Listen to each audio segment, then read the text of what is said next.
केंद्रीय राज्य मंत्री अजय टम्टा ने कहा है कि केंद्र द्वारा हिमाचल को दी जा रही मदद का प्रदेश सरकार सही उपयोग नहीं कर रही है। शिमला में आयोजित अंबेडकर सम्मान सभा में भाग लेने के बाद पत्रकारों से बातचीत में केंद्रीय मंत्री ने कहा कि केंद्र द्वारा प्रदेश में 73,000 करोड़ रुपए लागत की 4 लेन सहित कई परियोजना चलाई गई हैं। इन परियोजनाओं में सुक्खू सरकार द्वारा किसी भी तरह का सहयोग नहीं दिया जा रहा है। उन्होंने कहा कि कई प्रोजेक्ट्स की अभी तक डीपीआर नहीं बन पाई है, जिसके चलते विकास कार्य प्रभावित हो रहे हैं। अजय टम्टा ने कहा कि केंद्र द्वारा सरकार राज्य की मदद करना चाहता है, लेकिन प्रदेश कांग्रेस सरकार इसमें बाधा डाल रही है।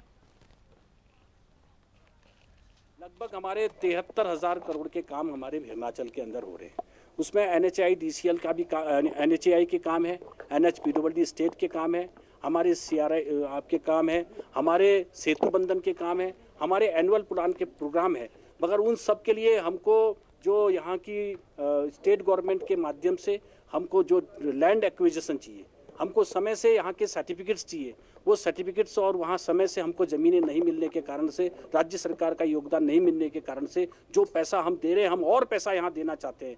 आज भी हम जितनी DPR बनाना चाहते हैं, क्योंकि स्टेट की एजेंसी भी हमारे साथ काम करती है, वो एजेंसी योगदान नहीं दे रही है, उसके कारण से हमारे को बहुत कठिनाई हो रही है। इस मौके पर भाजपा प्रदेश अध्यक्ष राजीव बिंदल ने कहा कि कांग्रेस पार्टी ने कभी भी बाबा साहेब भीमराव अंबेडकर के सम्मान के बारे में नहीं सोचा।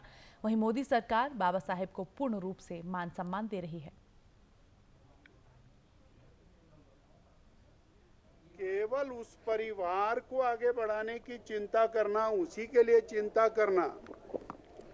डॉक्टर भीमराव अंबेडकर जी संविधान निर्माता, दलित उद्धारक, उस समय के सबसे बड़े इकोनॉमिस्ट होने के बावजूद नेहरू जी उनको चुनाव हराने के लिए उनके विधानसभा क्षेत्र में वोट, उनके पार्लियामेंट के चुनाव में वोट मांगने के लिए, इसलिए चुनाव आयोग के ऊपर और इस प्रकार की जो संस्थाएं हैं, उन संस्थाओं के ऊपर आक्रमण करना, ये कांग्रेस की आदत है।